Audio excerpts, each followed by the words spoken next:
Hello, Chinaw maya burang po channel da amukka hana taram nokchiri ado ngasi se jumda jatpagini hana na tholak na huji gate da ako gari ngai re bako line gari do ane chalani ngasi di ado huji gari ngai ri gate famagane pung nipan makai tare bako nipan dagi tholai ni do nipan makai tare huji bhawa gari ama phau lakte nong su chu bana lechin na ne pum mamme ba lambi se ado idi kona punga ama ngai bai matong da gari line gari ama lak na ko gari se ka khale ba do gari se ka khana huji la e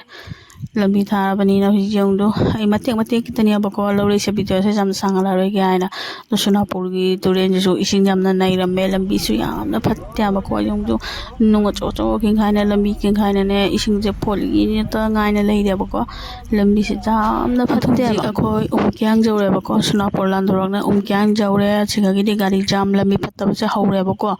ado se pham jong manung de dharna am lore ne na jum tawra lo bane bako video se do se siga ko na lakpa sumo do si se ne ba sumo siga gi akhoi dum kumhaure siga gi gari sumo do hanna chakhare ba akhoi thamamaga do tai su gari ko na line gari da lakpa do thamamaga su hoji gi chakhi do bani na akhoi atopa gari mu jengane bako bek pa na la ya mamang da ne bako lambi jadri se lambi ching do king kai na ne ta la iba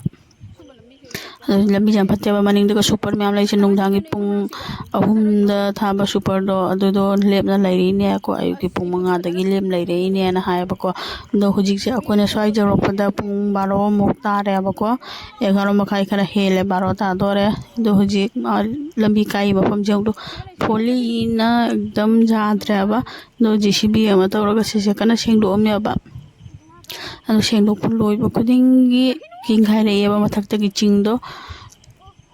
lambi se jamna phatra ba nong su khatang hange hujik thorok pa matam dari nong jam kalamme ado hujik te khara hange ba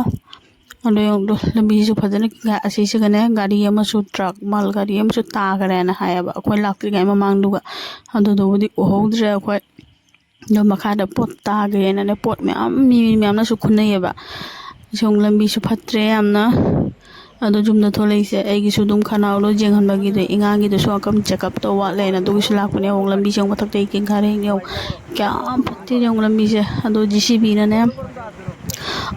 jada drangam da na kam lnt muk la ya ba gcb ga lnt ga tor ka mathak te gi king khare so mapana ne chatlaga duga gi dim mapan chiga gi chatlaga ne poli marak ta khongup ko lau thoga khali pau chakhri mi khagaw ta khalaga duga manung chatlaga lorok pane ba video sang do mathak chiga gi tar isang ching mathak te king khai na tarai ne ba nung cho cho boka ado mi jing je sune khara ma so adum chatna khara ba makhong la na jeng se asing marak sang do mi makhong na khara la na chatli se jeng kaya mo phatte hana lambi se ado pung 12 dagi gari jam lei badona pung hojik ti pung ahum makhai mari mukta sala ya ba ko ado ba hojik sengdok poloi ba ka tai sengdok poloi ba ka tai ba lambi se amna phatte amyong du makhara kungut lei se jeng du sengdok poloi dire ba hojik phau ba do hoji mai cha hoji sumaina mapanda bag to thamma ne siga phammi mai cha jum da gi tiffin porok pa do tiffin do su cha re ba ko chaklam na asi siga super la la mi sing do dine ingang sing do chaklam en aina bread khara pore do bread to pibi khara ba ko nungai te na ko ingang ko chani chaklam mang mani na andona hoji su jeng do sengi loidri ngai man na ware mo ko super ba ulai ri bag a thamma ma ga jing mo tholai ni abai kya muk senge kamai tawri khot le na ne ado lai ba ko king kai na tara pa mi sing je hau hau na chelai ba ki man gi na charban tawre shonga da do hoji le lnt la ya lnt la na khot li kana se yong sing doi do ado mai tha kaino thau jaw dre na thau cha han bala inia ba sona kanda ado sing doi dana amamang lon da ne ba na gcb su la yi mamang da no pana kuina sing doi ya ba ko famada ngai ba da ware ado hoji pung manga makhai muk tare ado gi dine nong su chu thara ba ni na ne gari macha ma sel che char pagi le rame ba ko ado ngang na re ba sei siga tamam ya lo han na re gari do ko tamama ga cham jang khai lo ya ba mi amagi Meghalaya dagi kaino bau kalain thobada lupa chani jangkhai ne ba mi amada adu do lambi rang khang tha do me na cham jangkhai ꯂꯧꯈ꯭ꯔꯦ ꯑꯗꯣ ꯑꯩꯒꯤꯁꯤꯒ ꯀꯥꯡꯕꯨꯁꯦ ꯒꯥꯔꯤ ꯃꯆꯥꯁꯦ ꯑꯍꯟꯕ ꯑꯣꯏ ꯃꯥꯟꯅꯕꯅꯦ ꯃꯣꯏꯁꯦ ꯁꯤꯜꯆꯔ ꯆꯠꯄꯒꯤꯅꯦꯅ ꯍꯥꯏꯌꯦꯕ ꯑꯗꯣ ꯑꯩꯒ ꯃꯄꯥꯒꯅꯦ ꯏꯉꯥꯡꯒꯤ ꯚꯔꯥ ꯆꯥꯎꯗꯕꯤꯗ 1,000 ꯄꯤꯌꯨ ꯍꯥꯏꯌꯦ 1,000 ꯐꯥꯎ ꯆꯪꯗꯦꯕ ꯑꯩꯈꯣꯏꯅ ꯁꯤꯒꯤ ꯂꯥꯏꯟ ꯒꯥꯔꯤ ꯆꯠꯄꯁꯦ